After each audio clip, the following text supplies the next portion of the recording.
G7 की बैठक में एजेंडे पर होगा चीन। इस वक्त की बड़ी खबर, G7 नेटो EU की मीटिंग्स में अमेरिका के एजेंडे पर होगा चीन। ये बड़ी खबर, विस्तारवादी चीन के खिलाफ दुनिया के लोकतांत्रिक देशों को एकजुट करने में जुटे बाइडेन।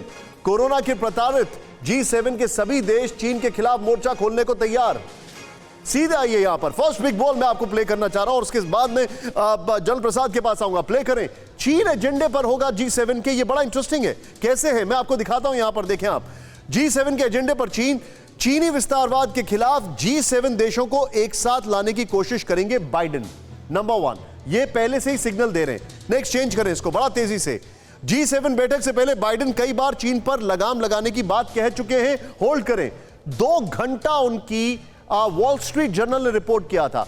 प्रेसिडेंट बनने के बाद फरवरी में 2 घंटा उनकी बात हुई शी जिनपिंग से, और उसके बाद से उनका जो टोन है वो एकदम चाइना को रेन इन करने का हो रहा है, लेकिन मिक्स सिग्नल्स अभी भी आ रहे हैं। नेक्स्ट चेंज करें यहां पर। वॉशिंगटन पोस्ट के आर्टिकल में बाइडेन ने 4 बार चीन का जिक्र किया। नेक्स्ट, G7 एक गैर चीनी ग्रुप है जिसके सदस्य हैं US, UK, France, Italy, Germany, Japan, Canada. ध्यान दीजिएगा, G7 में आमंत्रित 4 देशों को मिलाकर, प्ले करें राहुल, G7 में आमंत्रित 4 देशों को मिलाकर दुनिया की 60% आबादी शामिल है। अब जो अगली चीज मैं आपको बता रहा हूं, इस पे प्लीज गौर करिएगा, और विष्णु सर और जल प्रसाद आप जरूर देखिएगा। कुलदीप जी आप भी जरा प्ले करें इसको। यहां पर किस तरीके से अगला जो है वो पर्सपेक्टिव आप देखें। आप चीन के खिलाफ यूएस का बड़ा बयान। यूरोपीय मामलों की राष्ट्रीय सुरक्षा परिषद की वरिष्ठ निदेशक अमांडा स्लॉट का बयान है। क्या बयान है, ध्यान से देखें। प्ले करें इसको। नेक्स्ट, यूएस की अमांडा स्लॉट ने चीन पर सबसे बड़ा बयान दिया है। ये हम पहले भी बता चुके हैं। चेंज करें इसको यहां पर तुरंत। नेटो को खतरनाक मुल्कों के खिलाफ एक्शन लेने की जरूरत। नेटो को खतरनाक मुल्कों के खिलाफ एक्शन लेने की जरूरत। नेक्स्ट चेंज करें इसको। चीन जैसे खतरनाक देश के लिए विश्व के नेताओं को रणनीति बनाने की जरूरत है, यह उन्होंने कहा। चीन दुनिया की शांति, सुरक्षा और समृद्धि के लिए खतरा है, ये उन्होंने कहा है। राहुल पहला ग्राफिक्स और दोनों ग्राफिक्स ऑल्टरनेटिवली प्ले करें। विष्णु सर से हम बात कर चुके हैं, सीधे जल प्रसाद के पास में जाऊंगा। जल प्रसाद सर मैं आपसे समझना चाहूंगा, नेटो का जिक्र किया अमांडा स्कॉट ने, क्या समझा जाए, ये किस लेवल तक जाने के लिए तैयार है? क्योंकि जब पहला सी कोरोना का है, कोविड का है, तो उसमें इन्वेस्टिगेशन भी आता है।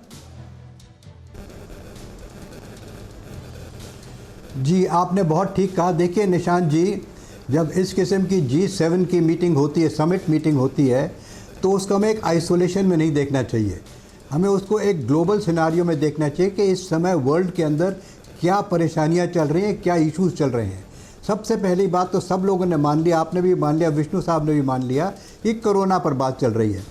कोरोना के बारे में हम लोग काफ़ी बातचीत कर चुके हैं। बाइडेन साहब ने कुछ ही दिन पहले आप ही के चैनल के जरिए कहा था कि he is given 90 days notice to get the details कि ये किस तरह से आया कोरोना वायरस।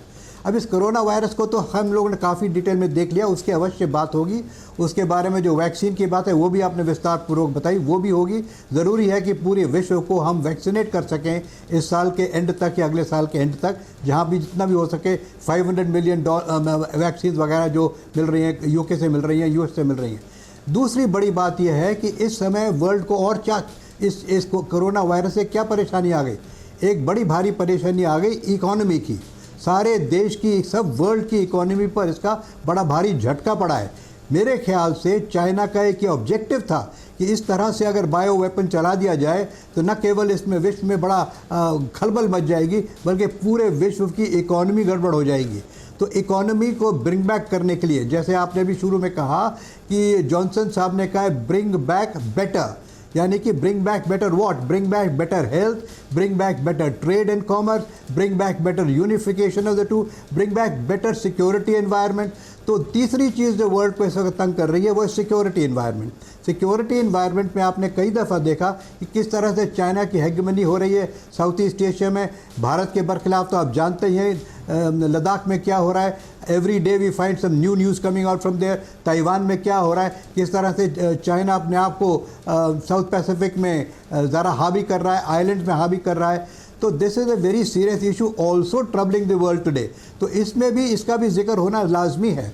चाहे नेटो की तरह ये अलायंस बने या ना बने, या नेटो वर्सेस चाइना हो ना हो तो बात की बात रही, लेकिन मैं इसको इस तरह से देखता हूँ कि जितनी भी विश्व की मेजर इश्यूज हैं as a result of corona virus, which includes economy, which includes health, which includes climate, which include security, और जब सब बातों पर कहीं ना कहीं घूम घाम के बात होगी और एक इस किस्म के एंड में एक सहमति बनेगी कि किस प्रकार से इस परेशानी को दूर किया जाए। सबसे पहले हेल्थ अच्छी कीजिए, फिर देखिए फ्री एंड फेयर ट्रेड कैसे होना चाहिए। आप तो जानते हैं बड़ी सर, बात आपने है जो बात कि बोली है, इस समय world is completely interdependent. Absolutely. जल साहब, मैं आपकी इस बात को थोड़ा सा आगे लेकर जाऊंगा। अच्छा, please go ahead sir, please go ahead. जी, आप please complete your point sir, please go ahead. नहीं, सिर्फ ये कहना चाह रहा था कि इस समय ये सिर्फ लास्ट पॉइंट ये कहना चाह रहा था कि interdependence, interoperability is the crux of the issue today.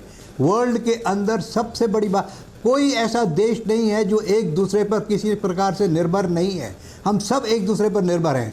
तो देर इज सारा वर्ल्ड एक तो कॉन्ट्रैक्ट हो चुका है, we all have to live together, we all have to develop together. तो ये इंटर ऑपरेटेबिलिटी की जो बात है, इंटर एक्टिव, ये बड़ी ज़रूरी है और इसमें सभी मुद्दे आ जाएंगे, चाहे किसी मुद्दे पर आप बात करें। We are all working together on this issue. Point taken. फिक्र आपकी, सोमवार से शुक्रवार रात 9 बजे सिर्फ TV9 भारतवर्ष पर।